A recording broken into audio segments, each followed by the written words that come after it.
What? Não, começou a querer ver um.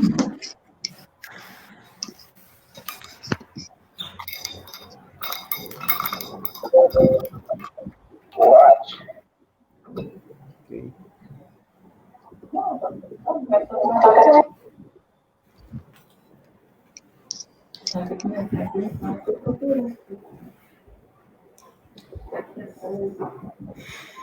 Olá, boa noite. Estamos aqui para o nosso Papo Reto. Estamos recebendo aqui a psicóloga, coach Jaqueline Gomes. A Jaqueline que está falando conosco lá dos Estados Unidos. Boa noite, Jaqueline. Boa noite, obrigada, Eliseu. Estamos recebendo aqui também o professor Paulo Almeida. Paulo Almeida fala de Minas Gerais, historiador, está aqui conosco hoje. E também o nosso amigo Renato Gomes, geógrafo, que está falando do Rio de Janeiro. Boa noite, Renato. Boa noite, Eliseu. Valeu, obrigado. E vamos falar um pouco hoje sobre essa questão do racismo, né? Que tem passado principalmente em todo o mundo, tem vivido esse momento, esse efeito das ondas de racismo, tanto nos Estados Unidos como aqui no Brasil. Nosso objetivo é compreender o racismo, pensar um país como o nosso, o Brasil, que em quase 400 anos tivemos aí o fim da escravidão, né? Mas esse fim da escravidão também impulsionou a segregação, a marginalização das comunidades afro-americanas para uma vida de miséria, pobreza e perseguição. E nós vamos estar, então, discutindo essa questão hoje com nossos três convidados, Jaqueline Tome, Renato Gomes e Paulo Almeida. E como aqui o papo é reto, vamos lá, papo reto. Vou começar aqui com o Paulo, que está mais perto de nós aqui em Minas Gerais. Paulo, o que é ser negro? O que é o negro? Pois é, Renata, Jaqueline e o Renato, né? Boa noite. Boa noite, Paulo. Quem está nos acompanhando, né? Eliseu, na verdade, acho que é um debate que ele sempre tem que ser feito, né? Uma vez que se a gente, como diz o Flávio Gomes, né, uma historiadora contemporânea aí do Renato e da Jaqueline, né? Ele é professor da Federal do Rio de Janeiro, e ele bem coloca, né? Se nós queremos lutar por democracia, tem que ser uma pauta desse discurso também a questão do racismo, né? Um país democrático, ele não pode ser racista. Então, enquanto o Brasil não encarar que existe o racismo no Brasil, a gente não vai conseguir ultrapassar essa linha, né? Então, acho que uma fala muito pertinente. Mas quando você me pergunta o que é o negro, né? Então, eu vou fazer apenas uma colocação contextual e histórica, porque hoje, dentro da comunidade negra, do movimento negro, também existem maneiras de sermos negros, né? Se a gente pegar, por exemplo, o presidente da Fundação Palmares, é uma forma de ser negro, quer dizer, é um sujeito negro que acha que viveu o branqueamento, né? É como se ele não sofresse o racismo enquanto negro, né? E aí ele solta aqueles xingamentos para nós negros, né? Primeiro, vamos colocar aqui o termo negro, a categoria negro, ela tem uma origem étnico, semântica, né, que ela é política e ideológica. Então, se nós pegarmos aí, desde do Império Luso-Brasileiro, nosso racismo, ele já começa lá atrás. Quer dizer, a colônia Brasil já sofre um racismo desde lá de trás, antes mesmo de surgir essa categoria negro. Porque, como eu falo muito com os meus alunos, né, ninguém vai lá comprar um lápis de cor que vai estar escrito lá negro, né? Eu quero aquele lápis com cor negra. Não existe isso. Por quê? Porque negro é uma categoria criada a partir de uma ideia biológica no século XIX para identificar um grupo social que começa a ter vários tipos de fenótipos que, com o tempo, né, através da cultura, da educação, de maneiras de se naturalizar as diferenças, se tornam certos arquétipos dessa população, né? Então, por exemplo, talvez a Jaqueline vai dizer isso para a gente até melhor do que eu. Nos Estados Unidos, quais são os melhores jogadores de basquete? Quais são os melhores jogadores de futebol americano? né? Se a gente pegar em outra modalidade, por exemplo, de maratona ou de corrida, quais são os fenótipos ou o arquétipo daquele profissional ali de sucesso, né?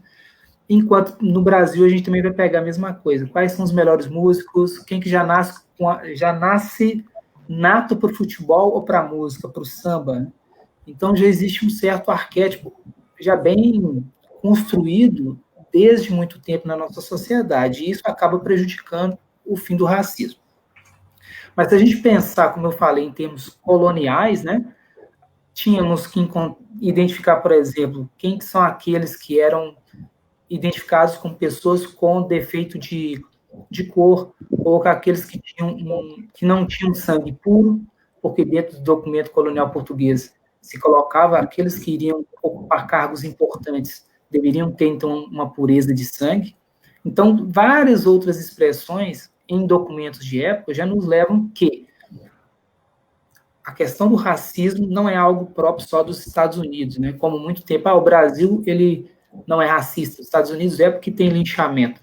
Mas hoje os estudos têm mostrado que aqui a gente também viveu uma segregação racial, né, que houve lixamento dos negros nesse longo pós-abolição, então que não nos diferencia muito daquele parâmetro de comparação dos Estados Unidos, principalmente no final do século XIX, com a lei lá, Jim Crow, né, que é uma lei de segregação negra nos Estados Unidos. Então, se a gente volta atrás, o racismo com os povos coloniais, praticado pelos portugueses, já é algo comum na documentação.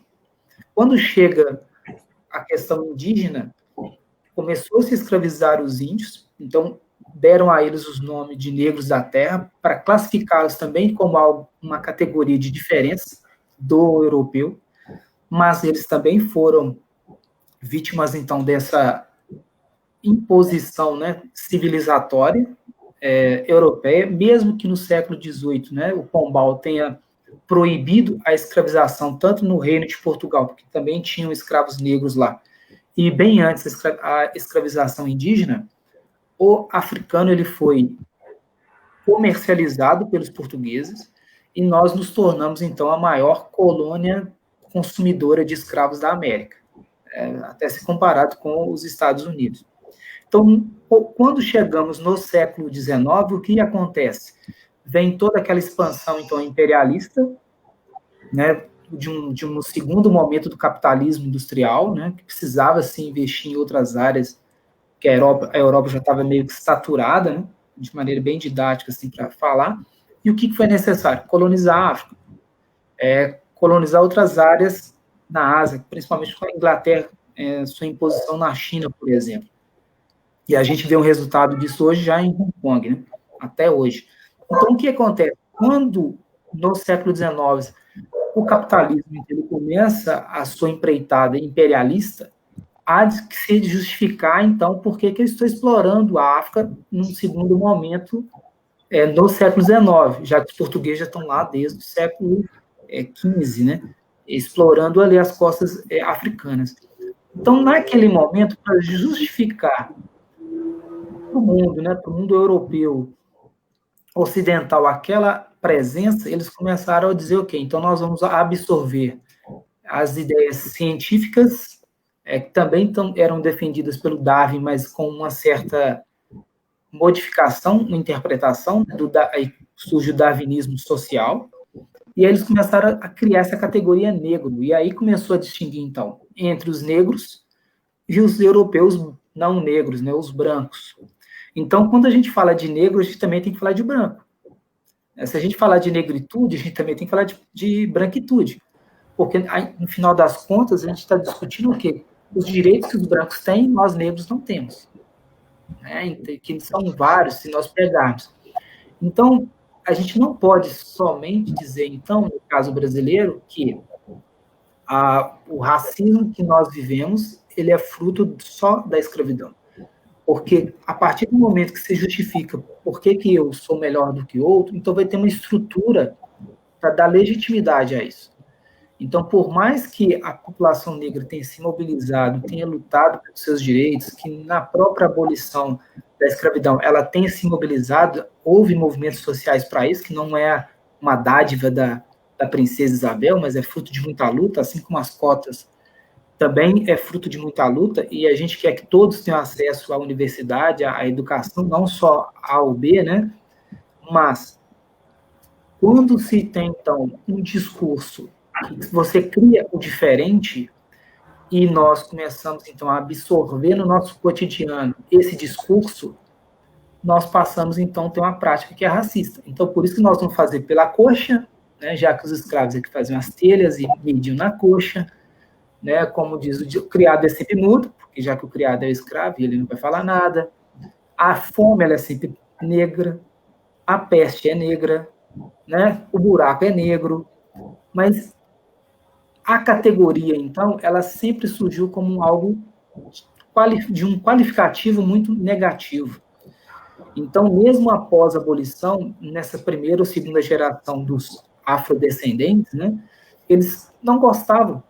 Estudos já mostram isso, dos antropólogos, que eu prefiro ser chamado de preto de a negro, porque negro sempre me remete à minha memória, que é uma memória que estava mais próxima, que é da escravidão. Falando isso, Paulo, eu queria perguntar aqui para o Renato.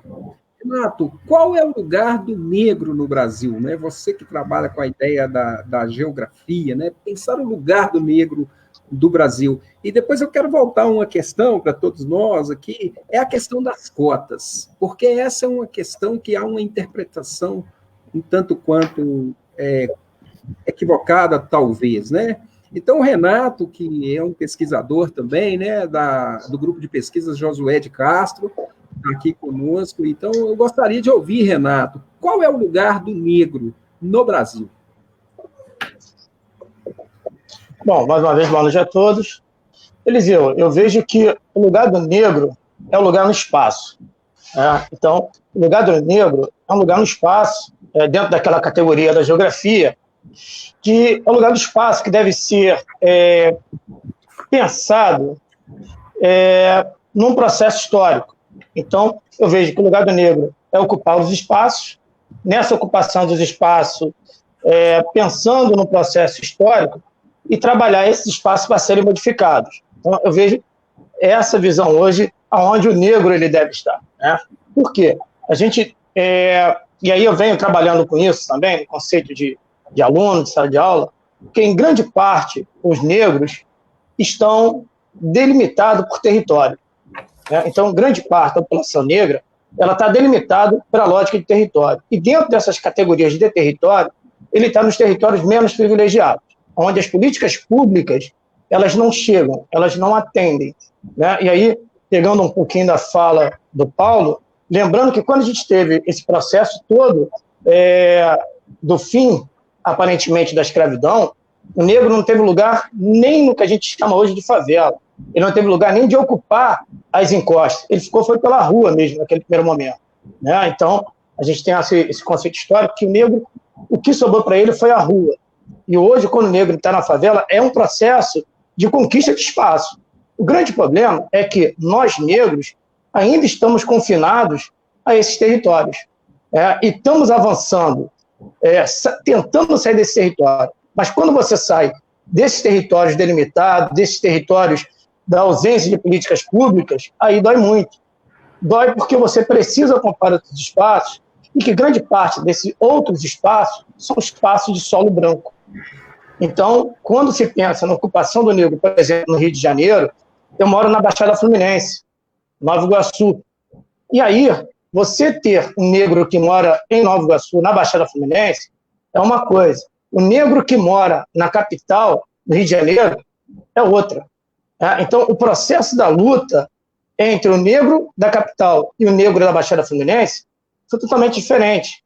Porque o negro da capital ele já começa a entender o processo do racismo, ele já começa a entender o processo da não aceitação dele em determinado espaço geográfico da cidade do Rio de Janeiro.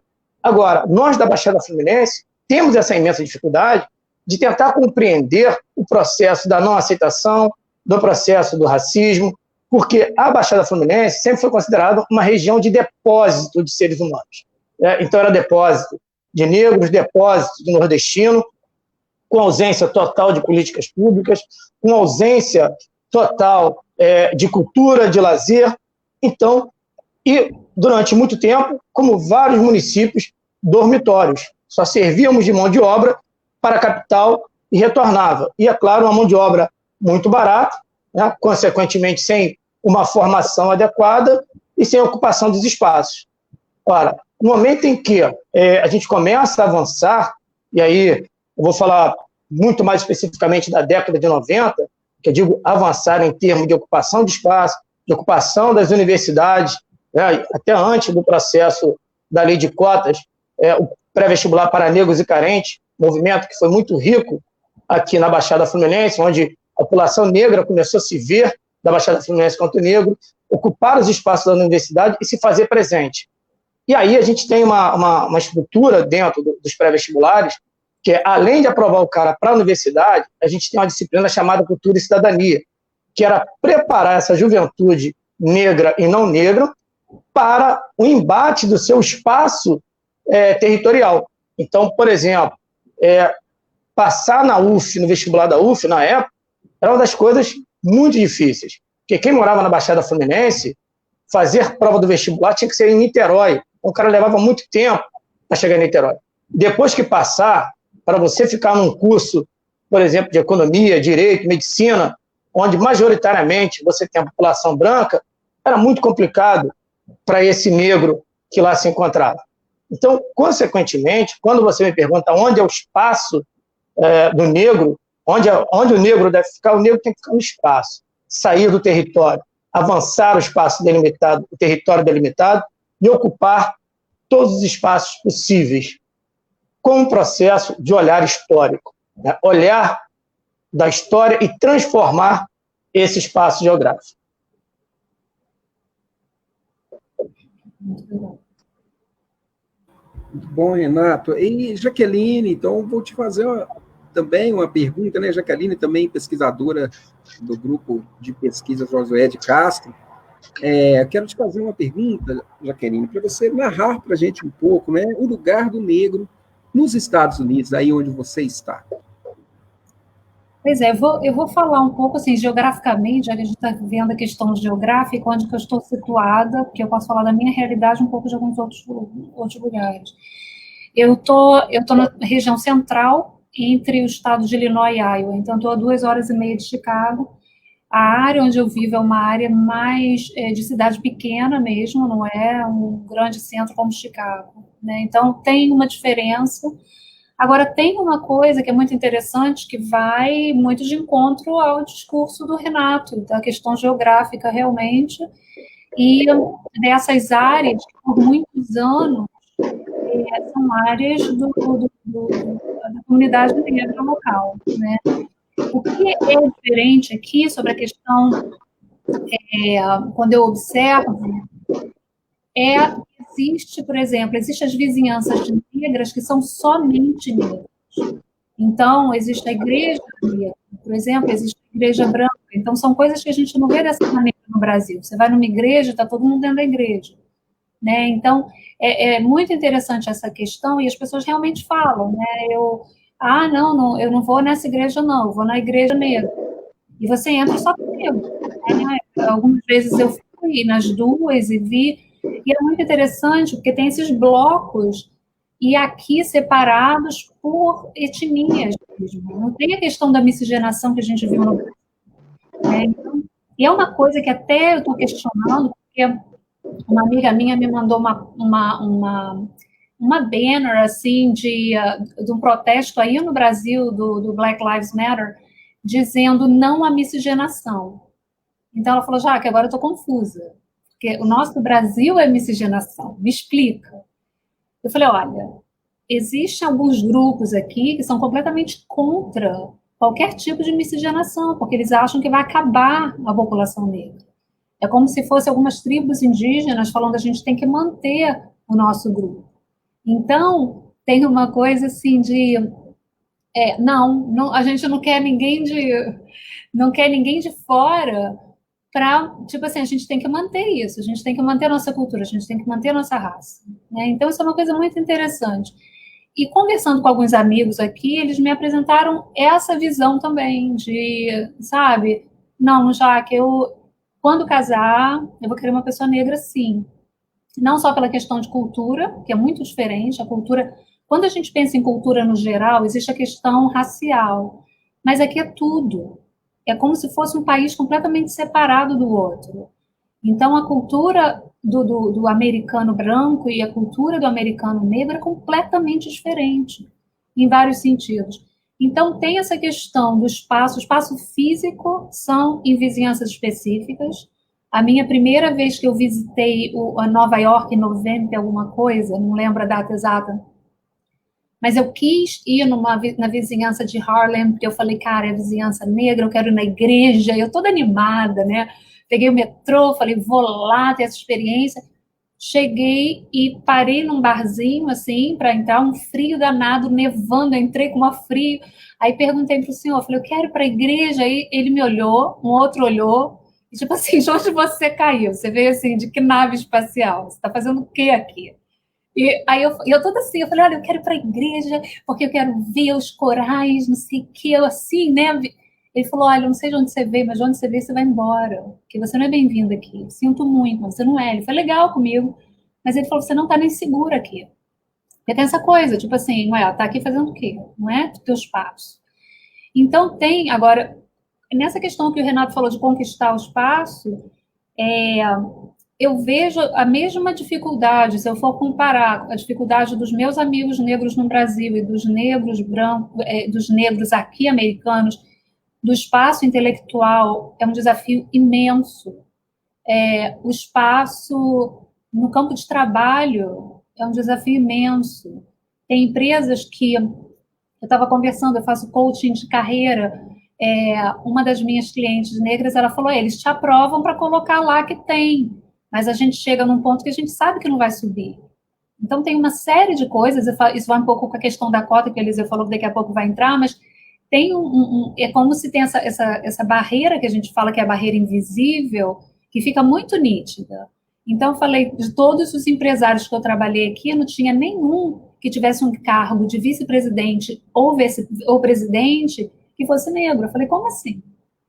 Né? Então, eu acho que é um ponto que é um espaço a ser conquistado nos dois países, com certeza.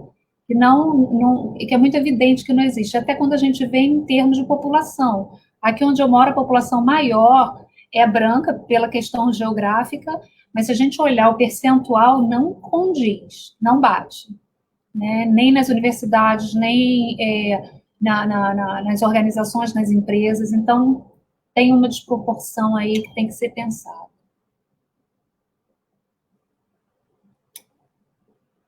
Sim, então, pensando essa questão, quero ouvir um pouco, né? Nós estamos discutindo aí a questão das políticas públicas, que eu acho que o Paulo trouxe para nós, a ideia das cotas, né? A política pública de atendimento ao negro. Como que é isso aqui no Brasil e como que é isso aí nos Estados Unidos, Jaqueline? Aí eu gostaria que você desse sequência já nessa questão. Essa relação aí das políticas públicas. Nós pensando nesse momento aí da Covid-19 em especial, que parece que ela explicitou um monte de questões, né? Como que está isso aí nos Estados Unidos? Pois é, eu acho que a Covid-19 foi assim, levantar o tapete para ver a sujeirada que estava por baixo. Né? Então, acho que foi um momento de reflexão muito grande. E agora também, nos últimos números, viram que os imigrantes latinos também estão desproporcionalmente afetados. Então, isso mostra muita coisa. Né? Então, mostra a questão, principalmente, do lugar que ocupa essa comunidade.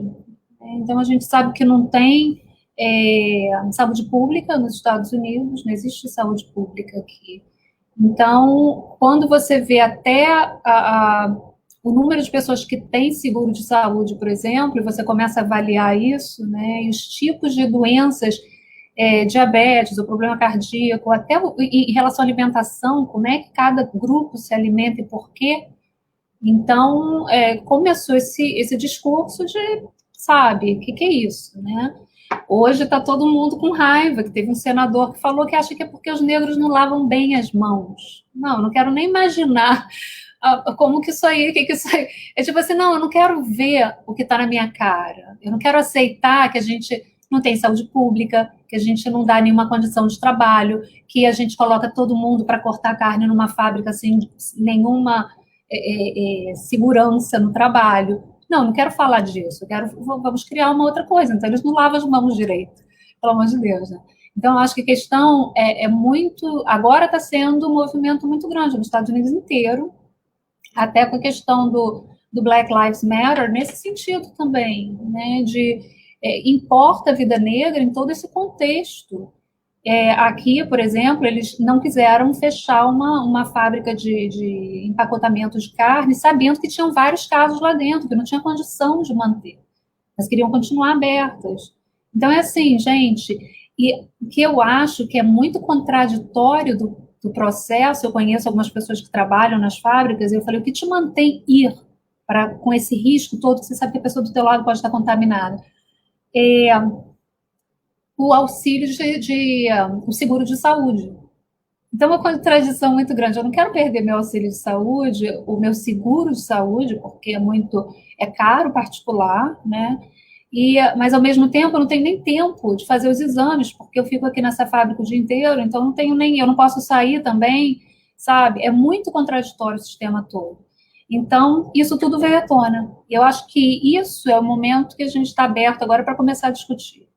Né? Então, agora está evidente, o que eu acho que é fantástico é que agora tem números mostrando isso tudo. Quantas pessoas que estão contaminadas, quantas pessoas morreram, onde essas pessoas trabalhavam, o que essas pessoas faziam, quantas crianças que ficaram preocupadas, as famílias, porque as escolas iam fechar e não tinham comida em casa. Então, as escolas enviaram e-mails perguntando, avisando, gente, a gente vai continuar dando café da manhã e a gente vai continuar dando almoço, a gente vai deixar na sacolinha, quem quiser passa na escola, porque o pessoal começou a entrar em contato com as escolas falando, a gente não tem. Então, aí começaram a levantar, bem, quem são essas famílias? E aí esses dados agora estão virando numéricos. Isso eu acho fantástico, porque a gente tem dados, porque a gente sabe que está aqui, está na cara, eu que trabalho junto com a população, eu vejo isso, mas fica uma coisa assim de, você fala que é assim já, que agora não é você fala que é assim, a gente vai ter números para provar isso, né? Então, eu acho que, assim, a partir de agora, aproveitar esse momento realmente para fazer uma reforma em vários aspectos. Eu acho que primeiro ver os dados, o que está acontecendo aqui, o que a gente pode fazer realmente em função disso tudo, né? Que está aí. Sim. Aproveitando isso, Renato, há um discurso também comum aqui no Brasil em relação à questão das cotas. É muito comum a gente ouvir as pessoas dizerem que as cotas vieram, mas deveriam ser cotas por condição social da pobreza e não por uma questão racial, e que isso seria uma forma de discriminação. E você que trabalha aí também com essa ideia de pré-vestibular, né, o pré-vestibular específico para negro, o que você pensa dessa ideia das cotas? E é realmente uma questão de racismo às avessas, ou racismo no modelo brasileiro, que não é tão direto assim que parece, né, a impressão que nos dá, como a Jaqueline nos fala, né, que um senador chega na TV e fala, é porque eles não lavam as mãos. É verdade que as cotas no Brasil é porque os negros são incapazes? Eliseu, eu vou começar a te responder pela minha experiência na universidade. Eu vou pegar um pouquinho da fala da Jaqueline, eu sou antes das cotas. Eu tenho uma certa idade, então eu cheguei antes das cotas e trabalhei muito dentro do movimento social para que as cotas elas viessem, né? Conhecido como cota. Né? Jaqueline, quando você fala sobre a questão do espaço intelectual, né? Ocupação do espaço intelectual, no primeiro dia da universidade, eu sou aluno fiz minha graduação na PUC, Rio, em Geografia. No meu primeiro dia de aula, eu cheguei na universidade e, como bom menino da Baixada Fluminense, acanhado, tentando saber onde é que eu estava me encontrando, cheguei na universidade e pedi informação. Falei, onde é o departamento de Geografia? Eu fui encaminhado para o canteiro de obras. E aí, eu e dirigi. Quando chegou no canteiro, o cara me levou para o canteiro de obra, eu cheguei e falei, mas o que eu vou fazer aqui? Eu falei, você não veio para... Eu falei, não, eu vim para o departamento de geografia. Eu falei, não, mas aqui é a obra. Aí eu puxei um documento e falei, não, meu amigo, eu sou matriculado, eu sou aluno de graduação da geografia na PUC-Rio. Ele, pô, você não mostrou o documento, eu pensei que você estava na obra, vinha para a obra. Aí me levou até um segurança, para que o segurança me encaminhasse até o departamento de geografia. Então, só para a gente ter esse processo de ocupação, né? E, Eliseu, só um pouquinho, pegando que acabou me instigando um pouquinho aqui, mas não especificamente da questão da política voltada para a questão da Covid, mas quando você pergunta sobre as políticas públicas de atendimento ao negro, eu vou só um ganchozinho aqui para o Brasil. Eu fui conselheiro tutelar no meu município, né? E aí a grande demanda do conselho tutelar é a população negra, né? Conhecido como os devalidos da sorte. E aí, ali você percebe exatamente que as políticas públicas elas são privadas. E os direitos da criança e adolescente, em termos de políticas públicas, elas são negligenciadas por quem deveria fazer valer a questão das políticas públicas. Só para a gente ter uma ideia, para saber que essas políticas não funcionam em virtude do que você está atendendo em sua grande demanda, a população negra. Mas voltando para a nossa grande questão, que é a política de ações afirmativas, e entre essas você tem o processo de reserva de vaga, né, conhecido como cotas, elas são extremamente necessárias, né, e são necessárias por quê? Porque você tem, especificamente, uma população negra que não estava tendo acesso às universidades, não tem acesso à universidade, não é por processo de incapacidade intelectual, mas é por um processo de investimento na questão intelectual. Quando a gente olha para as escolas municipais e estaduais, essas escolas do Rio de Janeiro, do município do Rio de Janeiro, do município da Baixada Fluminense, das escolas do estado do Rio de Janeiro, é um processo de precariedade total. Precariedade total. E aí, consequentemente, nessa lógica da precariedade total, esse aluno negro, que em sua grande parte é aluno dessas escolas, ele não consegue avançar, ele não consegue chegar.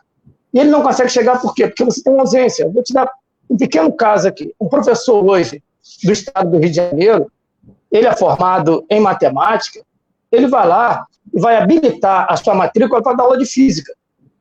Mas ele não fez física na universidade. Ele é professor de matemática. Ele vai se habilitar para dar aula de física. Então, se ele é habilitado para dar aula de física, mas ele não fez uma graduação de física, obviamente, aquele aluno que está assistindo a aula com ele vai ter uma imensa dificuldade no processo de conhecimento. Então, você tem essas questões. Agora, a cota existe por quê? Porque nós temos, historicamente, um número infinitamente inferior ainda dos negros da universidade. E você não consegue avançar uma sociedade com uma estratificação nessa questão, onde você tem uma maioria da população branca, uma minoria da população negra. E tem mais, né, que não é só uma questão da cota, é um processo do cara passar na universidade e se manter na universidade, que aí vem um outro problema, né, porque o cara passou na universidade, e agora para ele se manter na universidade, num processo do discurso do branco, um discurso racista, e um racismo intelectual, onde aquele aluno que vem, que é negro, da Baixada Fluminense ou das favelas, ele é considerado como um aluno inferiorizado, um aluno fraco, né, onde não é dado os mecanismos, porque em grande parte os professores das universidades ele quer o aluno pronto, e aí quando você pega um aluno que vem da escola pública, que vai encontrar essas dificuldades, esse aluno vai ter imenso problema. Só para a gente ter uma ideia, tem uma universidade no Rio de Janeiro que no início do processo de cotas, ela criou turma A e turma B. Ou seja, turma A era para a turma para não cotista e turma B para turma cotista. E onde nessa turma cotista você tinha professores contratados, substitutos. Dentro do movimento para vestibular para negro carente, nós fizemos pressão nessa universidade para tentar entender o que era aquilo. Onde você tem uma separação em turma forte e turma fraca. Como que é isso dentro da universidade? Então, não existe esse processo, esse conceito que é criado, dizendo que as cotas é um processo de racismo aversa, porque, na verdade, as cotas é um processo em que já vem dentro da Carta de Direitos Humanos, para que você pegue esse grupo de pessoas que não tem uma imensa dificuldade de chegar à universidade e chegue. Agora, é necessário que governos municipais e estaduais também sejam atentos para isso, para que possamos ter um investimento em educação de qualidade. Porque no Brasil, eu digo para você, a gente não pensa em educação, a gente pensa em escolaridade. Então, você tem uma política de escolaridade, mas você não tem um processo de educação. Você não tem um processo de fazer com que o cara aprenda, né? Então, se torna muito difícil. A gente está vivendo agora esse momento da pandemia e vários alunos não têm acesso à rede de comunicação. Mas o Estado está enrolando, o município está enrolando, está dizendo que tem. Não tem. A gente sabe que a dificuldade que vai ser desses alunos em termos de vestibular. Não vai ter condições de encarar esse processo. Então, eu vejo ainda como uma política necessária. Nós temos nosso pré-vestibular para negros e carentes já há 24 anos. Trabalhamos muito para essa galera chegar à universidade e se manter, saber se manter na universidade, saber. E nós temos um lema dizendo que um aluno que passa, ele está levando todos, né? Então ele precisa passar e reconhecer a sua história, ele precisa passar e saber que é um processo de luta, é um processo de conquista que não é fácil, porque quando você é negro e é apenas o pipoqueiro é muito fácil, mas quando você é negro e passa a comprar pipoca, a história é outra. Quando você é negro e é flanelinha, é uma coisa. Quando você é negro e é dono do veículo, aí, amigo, a história é outra. Aí você se depara exatamente com a não aceitação da cor da sua pele, a não aceitação naquela cadeira da universidade. Imagina, no início dos anos 90, eu vou pegar mais recente, antes das cotas, o que era um negro no curso de medicina, o que era um negro no curso de direito, um negro no curso de engenharia. Vou tirar as licenciaturas e vou pensar naqueles cursos considerados de maior prestígio. Como que esse aluno negro conseguia se ver ali dentro? Né? Então, consequentemente, essa política de ações afirmativas, entre ela está a questão da cota, ela ainda é muito valiosa, porque ainda somos muito minorias dentro das universidades. E nessa história aí, Paulo, como que isso foi construído? Não é? Como que foi construída essa ideia, né, do antes dessas políticas de ações afirmativas e esse espaço para o negro ao longo da história do Brasil? Está no mudo, Paulo. Obrigado. Eu tinha tirado. Na verdade, o movimento negro ele começa a ter mais presença e visibilidade na década de 70, né, a partir de 1970, principalmente durante o período militar, né, porque era um momento de você lutar por democracia, porque antes disso, né, quando você tem aí o Estado Novo, aproveitando do discurso do Gilberto Freire, né, no seu livro mais famoso, ele não só escreveu esse, mas é o mais falado, né, que é Casa Grande Senzala, onde você tem o discurso da mestiçagem, como seria o que nos torna singular e diferente dos outros, é a mestiçagem. Então, aquela ideia de que o negro já havia sido assimilado, né, tinha se assimilado, já tinha encontrado o seu lugar nesse mundo branco, vamos dizer assim. Então, houve um movimento ali, né, desde o início, com o Teatro Experimental do Negro, tem toda uma imprensa negra que denunciava essa ideia, e aí, naquele momento, a ideia de fraternidade é um conceito mais, digamos, plausível para o movimento, né, para tentar ter um convívio mais, não vou dizer harmônico, porque nunca é harmonioso, né, como o Renato mesmo diz, quer dizer, existiu e existe a segregação racial, que nem sempre precisa da violência para mostrar que é segregação, né? Mas é uma coisa estrutural aí, institucional.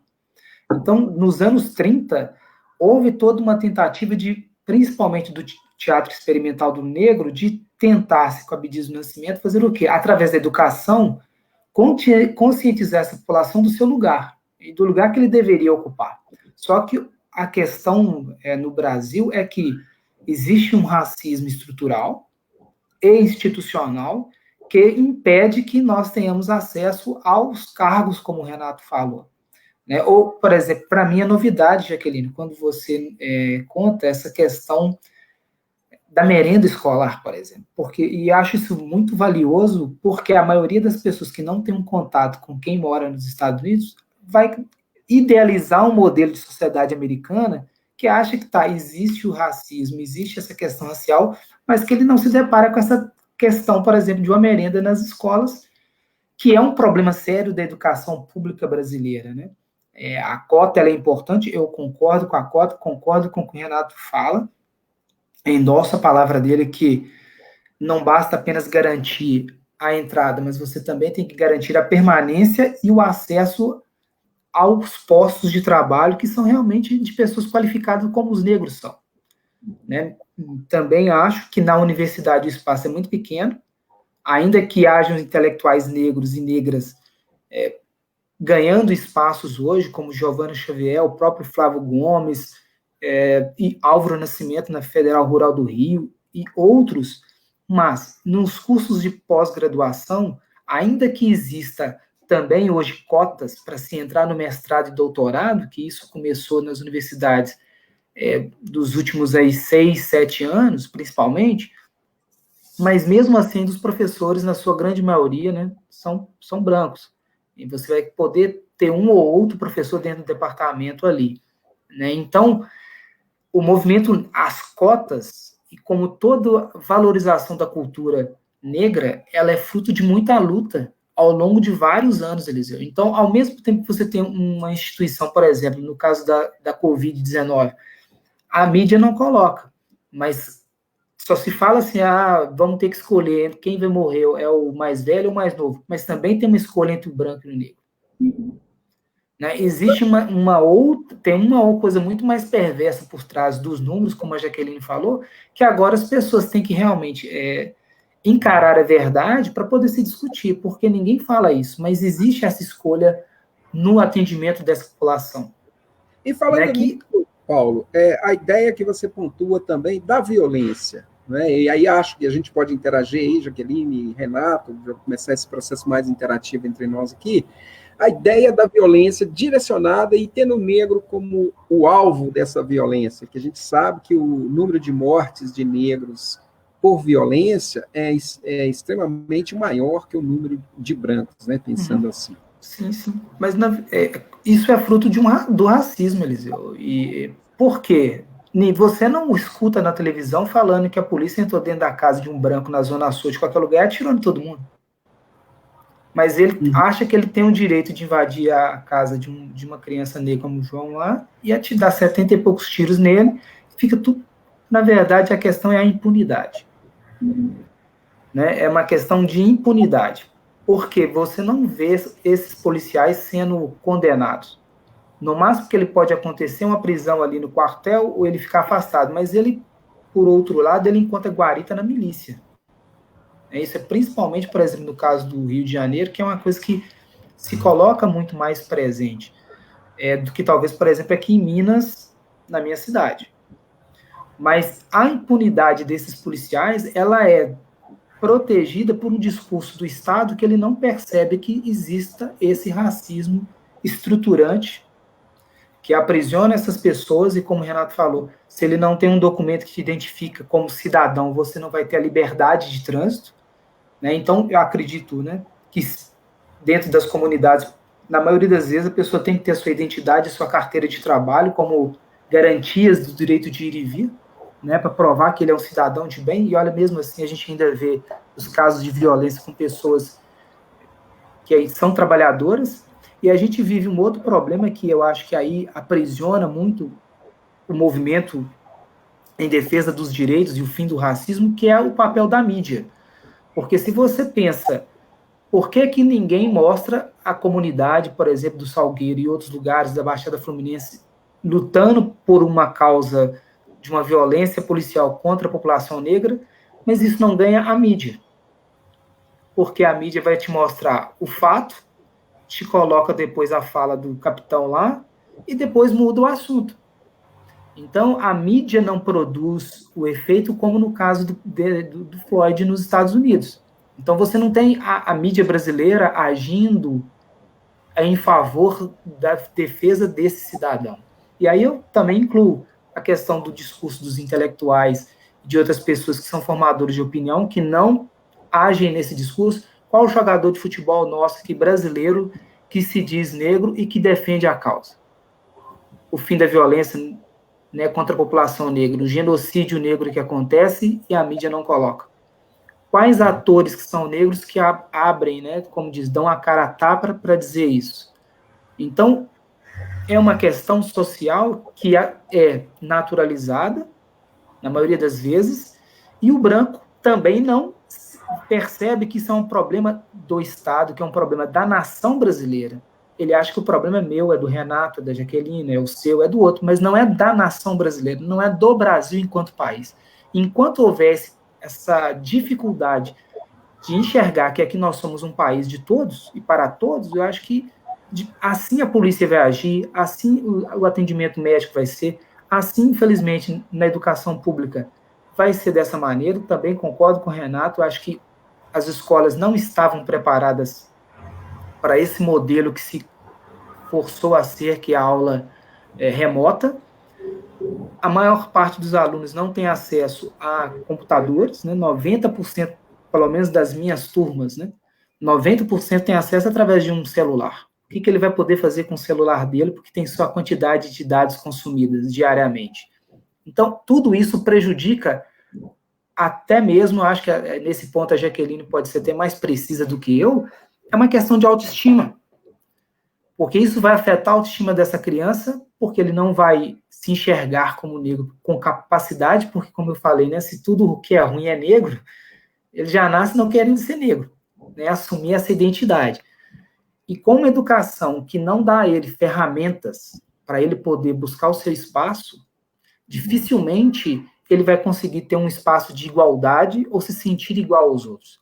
Né? Como é um exemplo assim, que eu nunca vou esquecer.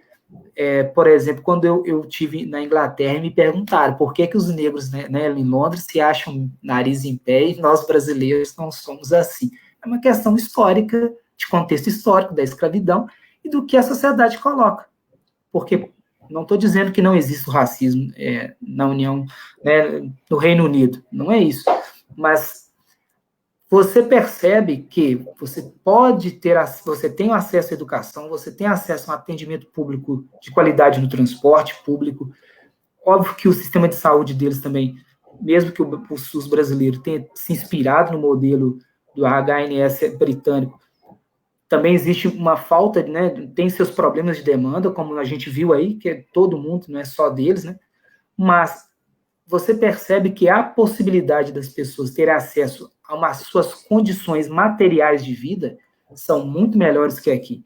E aqui, infelizmente, como o Renato mesmo bem coloca, se nós negros não temos condições de ter uma educação de qualidade, com isso eu não tenho um bom emprego, com isso eu não vou ter rendas, não tendo renda, eu vou viver numa vida precária com a minha família. O meu filho vai seguir aquilo porque eu não consigo dar a ele uma perspectiva de um futuro diferente.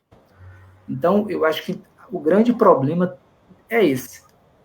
Né? É como a estrutura da sociedade brasileira ela se coloca para nós que somos negros.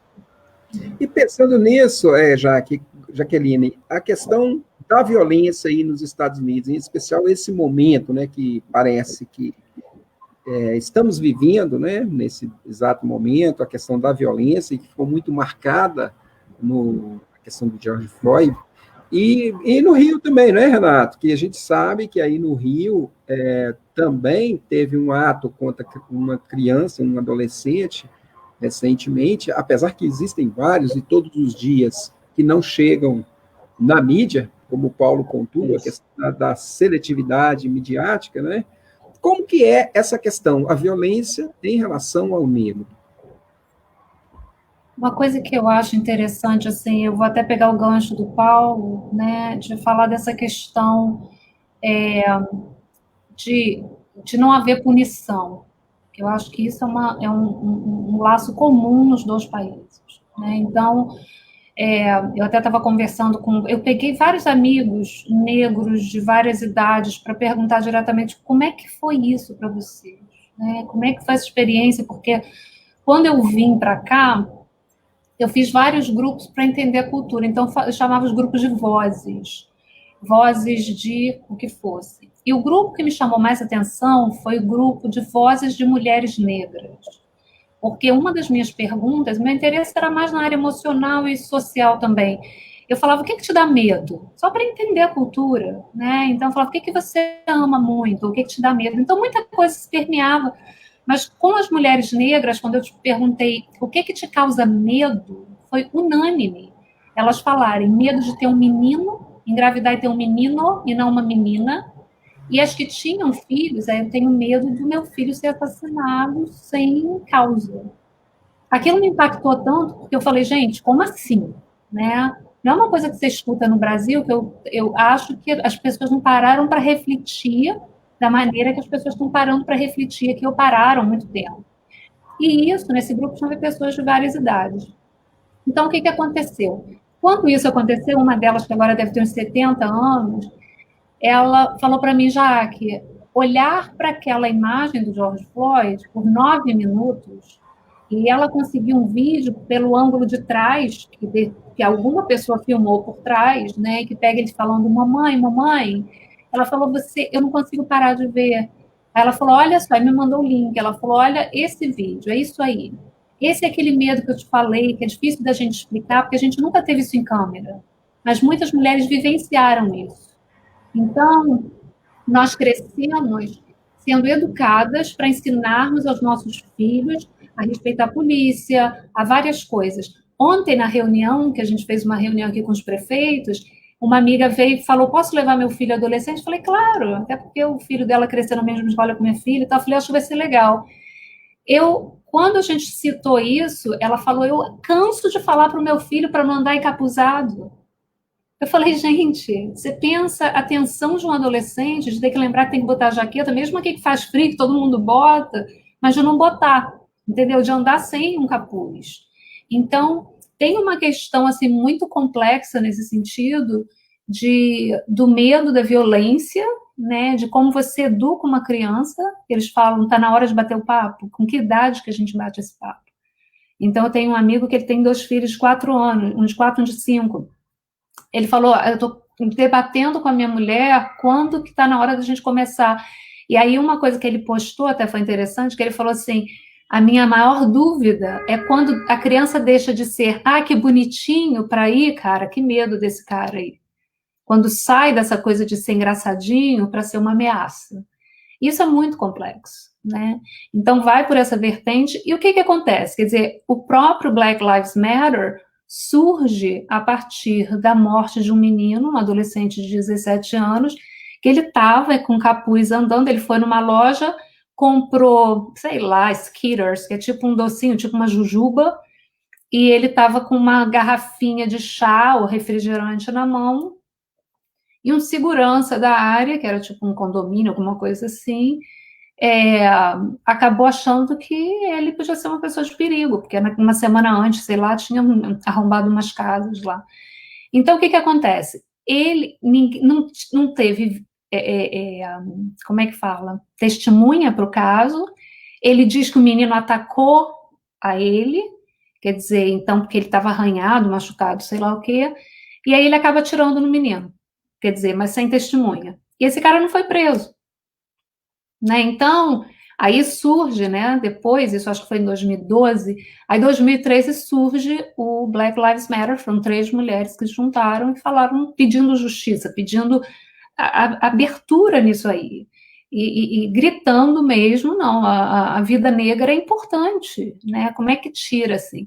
E o que eu acho mais interessante da minha discussão com esses grupos, né, que eu tenho tido aqui, é que se hoje nós não tivéssemos o que a gente tem na mão, celular, que a gente está aqui e filma tudo, somente um homem seria processado pela morte do George Floyd, que foi o cara que estava com o joelho em cima do pescoço dele, só que tinham 4 homens, porque a câmera de alguém que filmou por trás mostrou. Então, no momento que a investigação fala, olha, quem tiver vídeo manda, anonimato e tal, que você começa a ver, criam a montagem de todo o processo, você vê, gente, não é um cara, a gente viu um joelho, aquela imagem central seria a imagem, foi uma pessoa, não, tem 4 em cima do cara.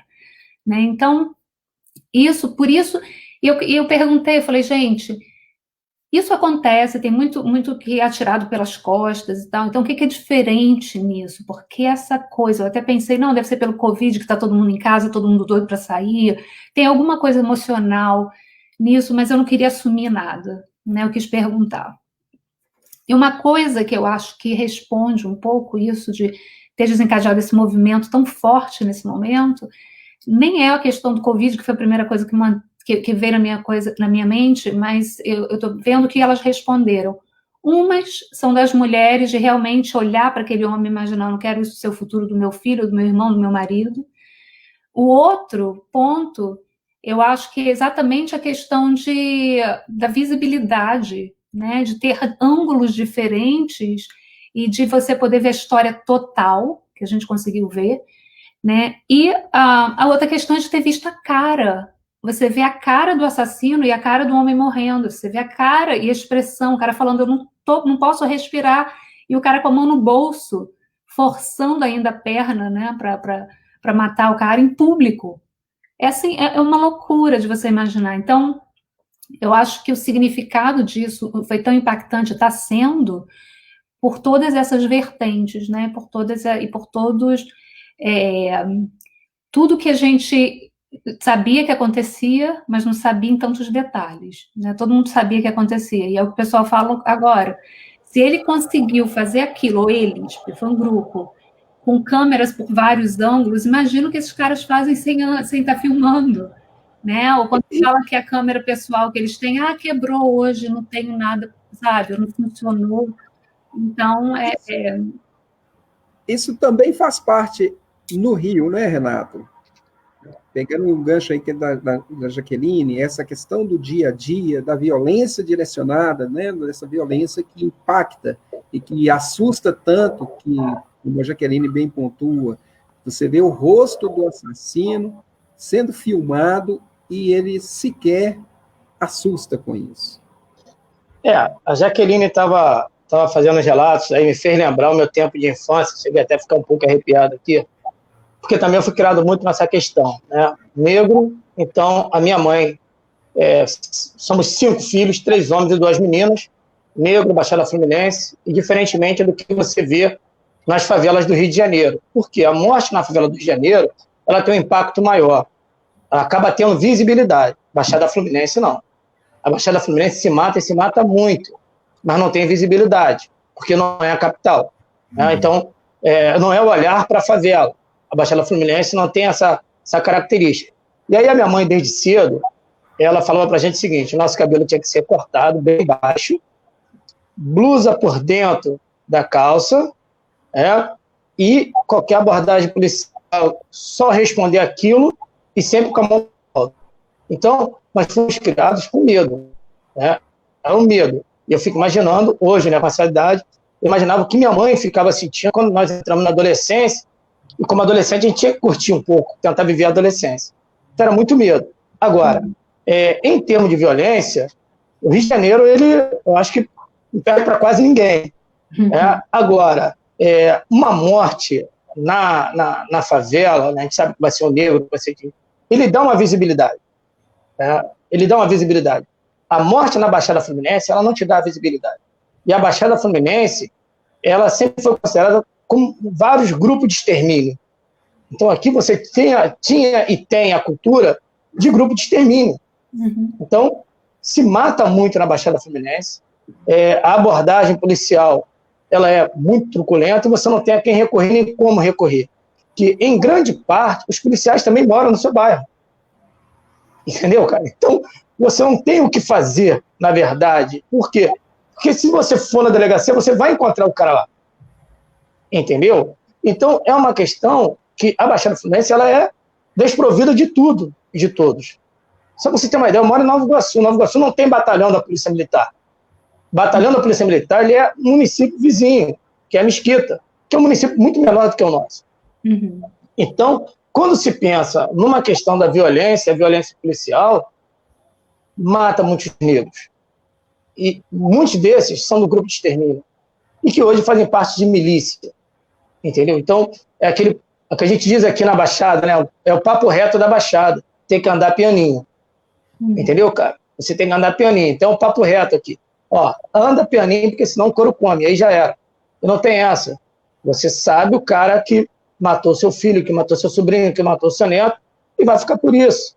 Agora, quando você mata uma criança, um adolescente, como foi o caso do menino na favela do Salgueiro, como é o caso em Vigário Geral, quando você tem na Rocinha e outros lugares, isso dá uma visibilidade, entendeu? Isso dá um movimento, isso dá um grito, isso dá um despertar. Mas na Baixada Fluminense, isso não ocorre, entendeu? Então, assim, nós temos o pré-vestibular comunitário que algumas vezes a gente já foi assustado, teve que fechar, entendeu? E aí é aquela questão, porque se você não fechar em determinado momento, a coisa se complica. É mais ou menos por aí. Sim. E aproveitando aqui, eu vou trazer duas perguntas que estão aqui. Uma é do Denison Silva, que fala de Belo Horizonte. Ele pontua para o Paulo sobre as mortes da Covid-19. Morreram até agora 40.276 pessoas. Se algum de vocês tem alguma informação sobre quantos negros morreram nessa história aí? Se tem alguma informação, acho que isso até o Ministério... Deixa eu carregar aqui, peraí. Sim.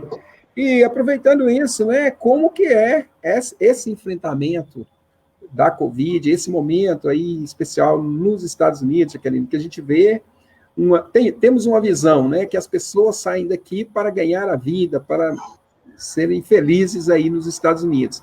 E o que a gente vê de imagem são filas de carros de pessoas buscando cestas básicas. Né, uma situação bem diferente do Brasil. Afinal de contas, né,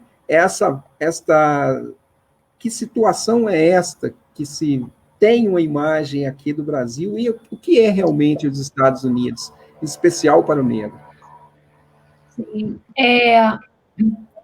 Eu acho que existe uma visão meio hollywoodiana dos Estados Unidos, né? Muita gente comprou o que a Hollywood vendeu. Eu não gosto de falar nesse sentido, porque muita gente vem com uma ideia de vou ganhar dinheiro, vou ter uma função profissional, vem com um sonho, que a gente chama de sonho americano aqui, só que não se dá conta que o preço que se paga por esse sonho americano.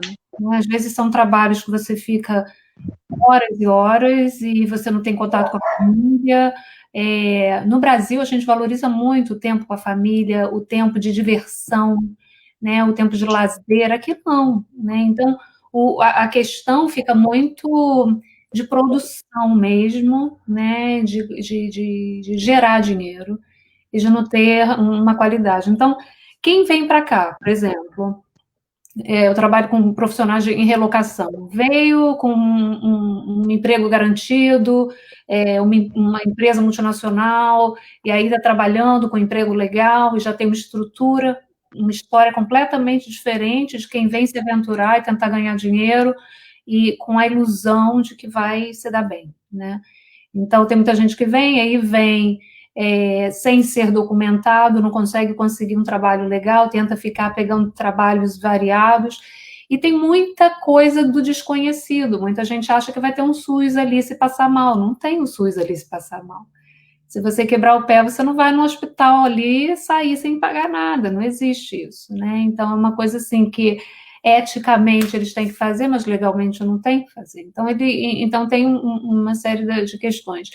O que ficou, e é evidente, tem áreas enormes, até assim, eu fui num curso na Califórnia no ano passado, em San Diego, e eu fiquei apavorada de ver a quantidade de moradores de rua.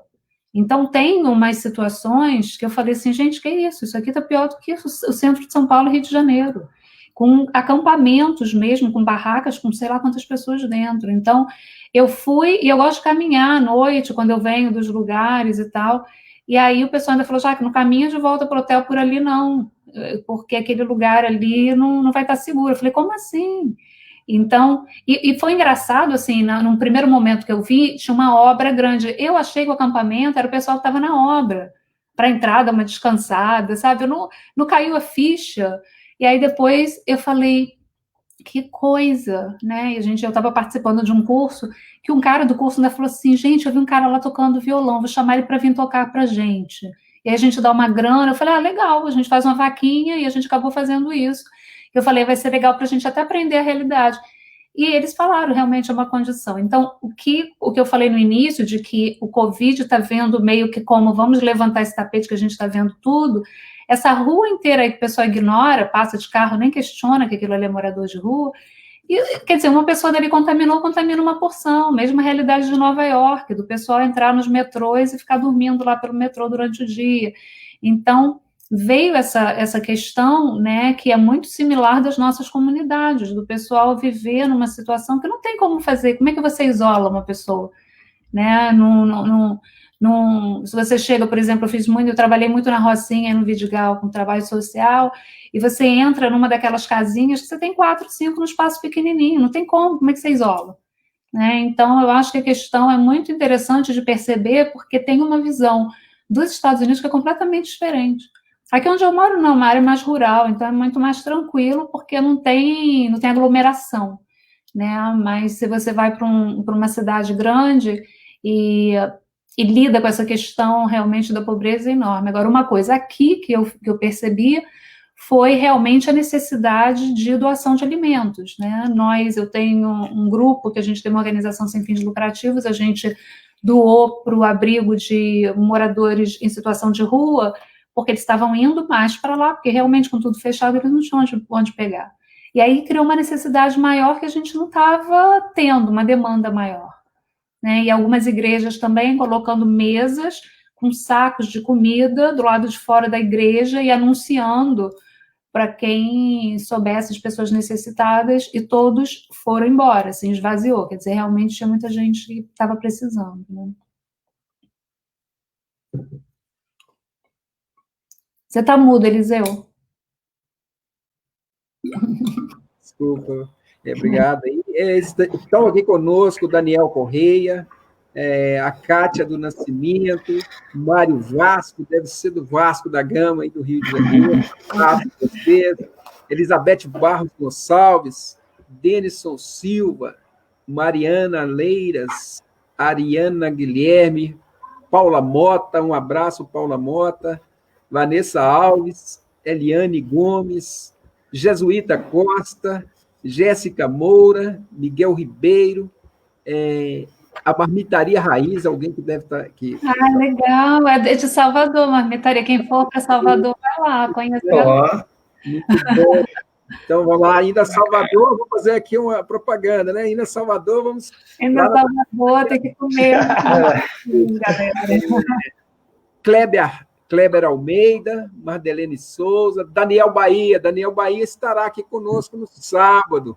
Vamos falar juntamente, até aproveitando, um outro papo reto sobre educação. Fica aí o grande convite. Nós vamos conversar com um amigo lá de Portugal, né, o Antônio Felipe, que também é pesquisador do grupo de pesquisa Josué de Castro, que promete, né, esse grupo de pesquisa, juntamente com um grupo de pesquisa que tem sido montado aqui pelo Dr. Kleber Almeida em Belo Horizonte. Nós vamos estar pondo aí no debate a questão da pobreza, da miséria, fazendo uma rede nacional, talvez até internacional, de pesquisa sobre essas condições, que acho que é fundamental colocar isso na agenda pública no Brasil e, enfim, na América Latina. Então, o Daniel Bahia está aí, estará conosco também aqui no próximo Papo Reto, juntamente com o Antônio, né, o Antônio Felipe, Adriana da Cruz, Carlos Mota, Luana Ferreira, Camila Silva, minha amiga de UFOP, assistente social, também pesquisadora da Josué de Castro. Luana linda, Luana do nosso grupo. A doutora Vânia Guimarães Rabelo Almeida, também pesquisadora nossa da Josué de Castro. Vanessa Alves, Elisa Mesquita Maciel, Tiago Laia, Denison Silva, já falei aqui, Paula Mota e Carlos Mota, enfim. Agradecendo mais essas pessoas que estiveram nos acompanhando aqui, né? Nós estamos chegando no nosso limite. Eliseu. Sim, Renato. Eliseu, só um adendo, né? Com relação à pergunta do Denis, né? Os dados que eu tenho do SUS, né, para final de maio, princípio de maio, então eu não tenho esse dado ainda atualizado, mas creio que você vai jogar aí mais uns 2 ou 3% para cima, é que dos casos infectados são 23% e corresponde a 32% dos óbitos. Sim. População negra. Ok, obrigado. Paulo, está aí dentro da resposta. Também fizeram algumas perguntas, o Daniel Correia, que mais uma pergunta que colocou, né? Se a gente acredita que o racismo irá acabar, que esperam que as condições entre negros e brancos, né, que sejam as condições semelhantes, na verdade, as condições dos brasileiros, né, que a gente possa superar a necessidade de se fazer esse discurso que nós estamos fazendo, esse debate, né, nesse momento. Obrigado, Daniel Correia, pela sua colocação aí. E também teve uma outra questão aqui, me parece que foi do Vasco, deixa eu puxar aqui, onde ele pontua alguma coisa também nesse sentido, foi na fala, logo na sua fala, Renato, tem muita gente aí da bancada aí. Isso é bom. Obrigado, Renato, tem muita coisa aqui assim. Renato é maravilhoso, professor Renato. Obrigado. Eu acho que é bacana. Agradeço. Tem também aqui, agradecendo a Jaqueline, muita coisa. Racismo existe no Brasil por causa da impunidade. Isso foi na fala do Paulo. Alguém conhece uma pessoa que cometeu racismo presa? Duvido muito. Né? Então, eu acho que sim, esse debate que a gente tem feito aqui agora, espero que seja uma contribuição. Né? Nós estamos falando da América Latina, nós estamos falando dos Estados Unidos, né, da América do Norte.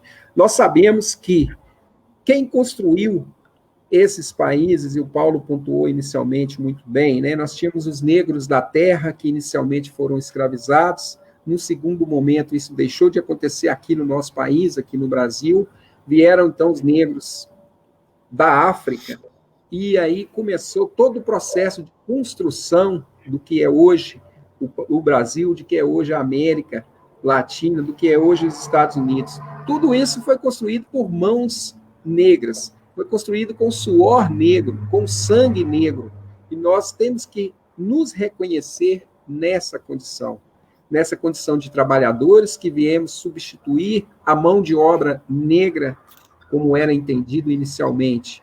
Nós demos sequência a essa história, e temos que ter orgulho de sermos negros, temos que ter orgulho disso, por quê? Porque é dessa condição, é desse suor e desse sangue que nasce o que temos hoje, os nossos países. É dessa condição, desse encontro dos negros da África e dos negros da terra que surge nós brasileiros. Isso é de extrema importância. E sabendo disso, eu quero estar aqui deixando um último momento, né, um agradecimento ao professor Renato, que vou ler aqui o currículo dele, as meninas, que é um professor maravilhoso lá, parabéns, Renato, pelo seu trabalho. Obrigado. O professor Renato, que é graduado em Geografia na PUC, Rio de Janeiro, que é especialista em Saúde Pública da ENSP, da Fiocruz, que é mestre em Serviço Social da PUC Rio, que é mestre em Educação Agrícola Rural, que é doutorando em Educação Rural no Rio de Janeiro, e é fundador e coordenador do Núcleo de Pré-Vestibular para Negros e Carentes, em Nova Iguaçu. Há 24 anos que o Renato faz esse trabalho de luta e resistência. A Jaqueline Tome, que é coach de vida cultural e executiva, artista, escritora, formada em psicologia clínica e terapia familiar. E o Paulo Roberto, que é historiador. Vou pegar o currículo do Paulo aqui também, para a gente entender com quem nós estamos falando, né?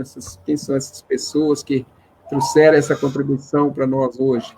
O Paulo, que é historiador, Paulo Roberto Almeida, professor de História na Educação Básica, mestre em História Social pela Universidade Federal Fluminense, onde ainda desenvolve a pesquisa de doutorado. É também escritor, recentemente lançou um livro, né, Paulo? E gostaria que você até falasse assim, o nome do seu livro, onde as pessoas podem encontrar, vocês também, Renata, Jaqueline, né, que são escritores também, se tiver alguma publicação recente. E fica, então, a nossa última questão. Vidas negras importam. Por quê, Paulo?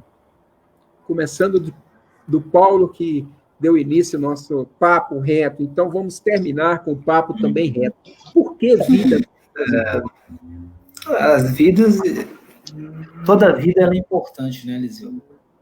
Então, assim, toda vida ela tem o seu valor.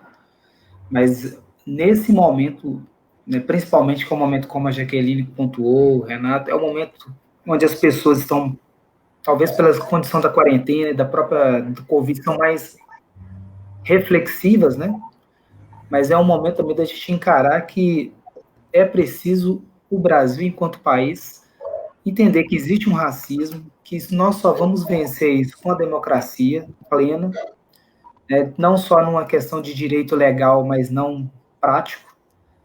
Então, se nós conseguimos fazer com que as pessoas tenham consciência da sua história, que eu acho que é um ponto importante para se discutir também, né, num outro momento. Acho que nós, enquanto Brasil, precisamos saber da nossa história e valorizá-la mais do que a gente valoriza. É por isso que esse descuido com a vida da população negra acontece, porque se nós tivéssemos mais consciência da nossa territorialidade, tivéssemos mais autoestima enquanto pessoas negras e acreditássemos na nossa capacidade, nós certamente não estaríamos aqui discutindo isso, né? Por que justificar que a vida negra é importante em pleno século XXI? Né? Sendo que isso é uma questão de direitos humanos, né? Que já se tem lá desde a Revolução Francesa. Então, nem se deveria discutir isso. Mas, já que você me coloca a pergunta, toda a vida ela é importante, e principalmente para aquelas pessoas que trazem na sua trajetória, na sua história, uma herança, né, dos seus antepassados, que a população branca acredita que não são merecedoras de direito, né, e que as leis ainda não pontuam que esses direitos devem ser respeitados, e caso não sejam, que exista punição para essas pessoas.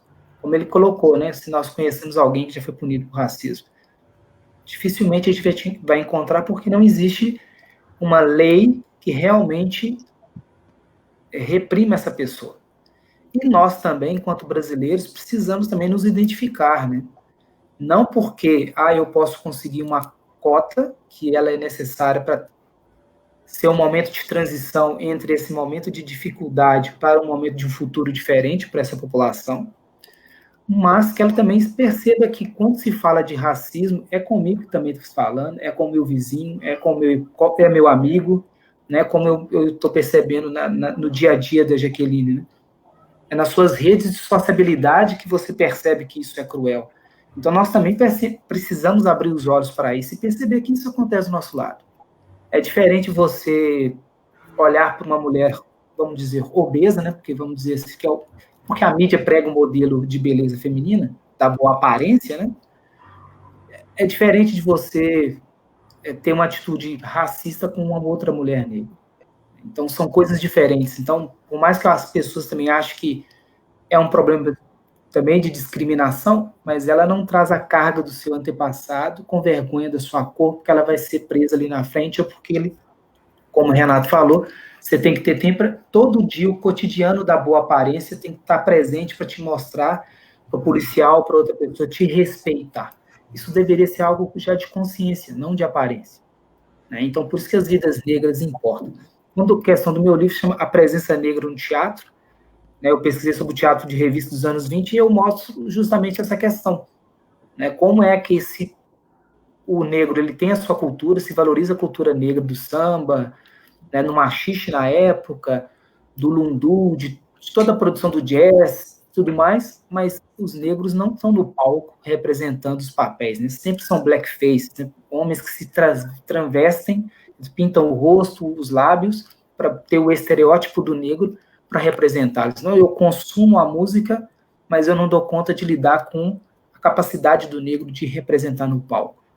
Né? Então, foi em cima disso que eu discuti e até levei uma lei de 1921, eu não sei se vocês já ouviram, Renata e Jaqueline, que era uma lei proibindo a entrada de negros norte-americanos no Brasil, porque se tinha um medo de que os negros brasileiros que já estavam assimilados fossem contaminados com ódio racial, então não eram bem vistos aqui. Então foi feita essa lei em 1921 por um deputado mineiro, infelizmente, Philip Miller, e ele tentou passar isso e o Ministério da Agricultura acabou acatando, né?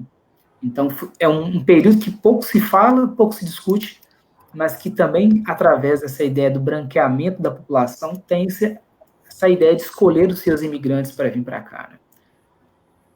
E é um livro que você pode encontrar aí nas livrarias, né? Na CRV, que é o nome da editora do Rio Grande do Sul, ou pode entrar em contato comigo também. Ok, obrigado. As pessoas podem curtir lá ou se vincular à página do Fato, por onde nós estamos transmitindo. Depois eu vou deixar os endereços dos nossos convidados aqui, né? Para contato, enfim, né? Para comprar os livros deles, também é importante isso. Renato Gomes, está aí no Rio de Janeiro. Por que, Renato, as vidas negras importam? Bom, o nosso amigo falou isso, Paulo, todas as vidas importam, mas nesse momento, discutir a questão da vida negra importa pela lógica que está se vendo a questão do racismo e pela brutalidade, principalmente no Rio de Janeiro, que a gente está vendo aí qual é a política de segurança que o Estado apresenta para a gente. Então, as vidas negras importam porque nós somos a economia do país. A vida negra se importa porque nós somos a história desse país.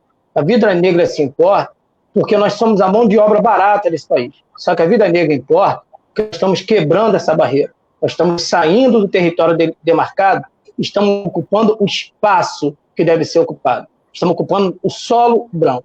E nós só vamos conseguir igualar esse processo no momento que nós, negros, ocuparmos os espaços que devem ser ocupados.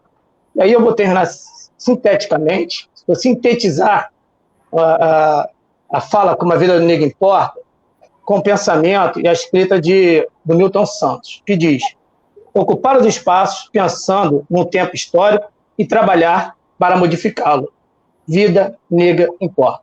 Importa modificar esse cenário. Obrigado por todos, obrigado pelos comentários. Eliseu, muito obrigado aí pelo convite. Paulo, Jaqueline, a gente se vê amanhã, mas muito obrigado mesmo, foi bacana. Ok. Obrigado, Renato. Né? E a publicação vai sair mais à frente. Ela está no forno. Ótimo. Então, olha, pessoal, fique de olho que quando o Renato lançar o livro, pode saber que é boa que vem por aí. Aliás, ele vai lançar em breve, estarão lançando aí, os dois, o Paulo e o Renato, as teses de doutorado, né? Isso. Pois é, cara. Enfim. Meu orientador tá vendo, hein?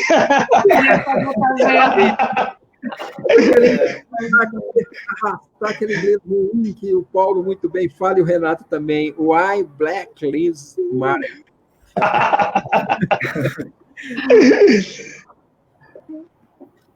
Mas por que as vidas negras importam, Jaqueline?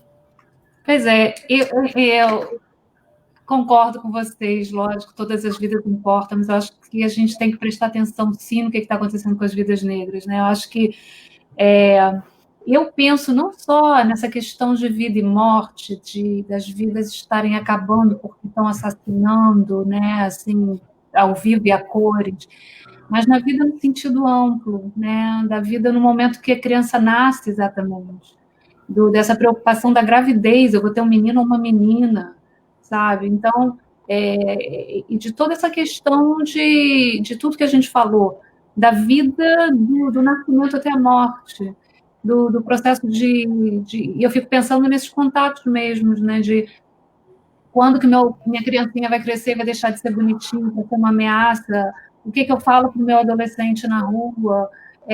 Eu trabalhei com terapia com várias mulheres negras que queriam sair das universidades porque o padrão de beleza não condizia com o que elas estavam se descobrindo, né, e alguns achando que porque eles eram negros, eles só estavam na universidade porque eram bons em esportes, e aqui tem essa questão do esporte do negro aqui ganhar bolsa.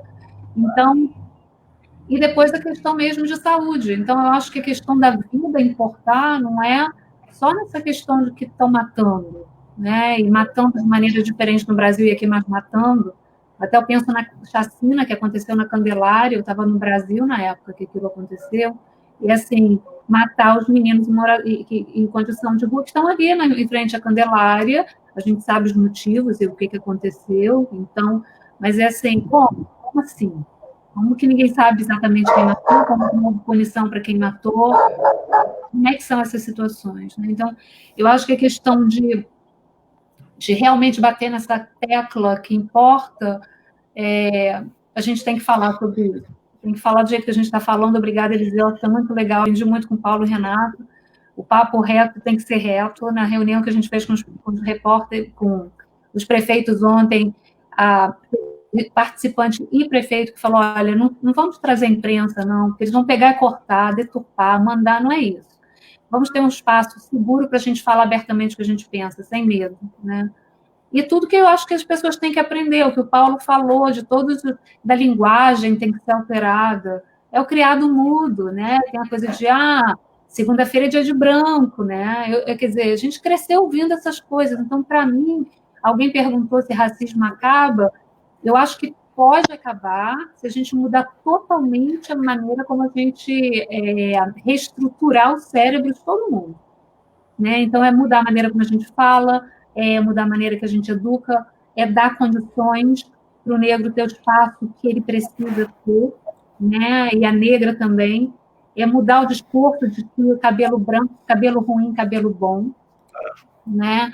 Ou, já que eu tenho que alisar meu cabelo, porque senão não pareço profissional. Então, tem tudo isso, tem uma série de coisas, né? O que o Renato falou realmente bate muito com a questão aqui é botar o capuz, e tua mãe falando, bota a roupa direitinho, sai, corta o cabelo. Então, eu acho que tem uma mudança imensa que a gente tem que trabalhar, mas com certeza importa isso aqui, né? Obrigadão pela oportunidade. Ok, muito obrigado a todos vocês, obrigado a vocês que nos acompanharam até esse momento, né? E acho que a vida negra importa, e uma das coisas que me chamou muita atenção nos últimos dias, em especial na questão da Covid-19, é quando uma pessoa se dirige ao nosso representante, que é o presidente, e pergunta, e afirma, morreram 20 mil pessoas, e a pessoa diz, e daí? Eu não sou coveiro, né? É importante que a gente saiba que todas as vidas realmente importam. Acredito que esse é o grande ensinamento desse debate hoje. Todas as vidas importam, né? E, em especial, nesse momento de racismo, é preciso que possamos afirmar isso. É preciso que nós, brasileiros, nos reconheçamos nessa condição. Muito obrigado a todos. Obrigado, Jaqueline, pela disponibilização, por estar aqui conosco. Paulo, muito obrigado por estar conosco. Renato, muito obrigado. E a vocês que estiveram... Obrigado, meu querido. Né? Muito obrigada a vocês todos. Muito bom conhecê-lo. Até o próximo Papo Reto. Valeu, Paulo. Até o próximo. Essa relação da educação. Valeu, muito obrigado. Tchau. Valeu, tchau. Tchau, valeu.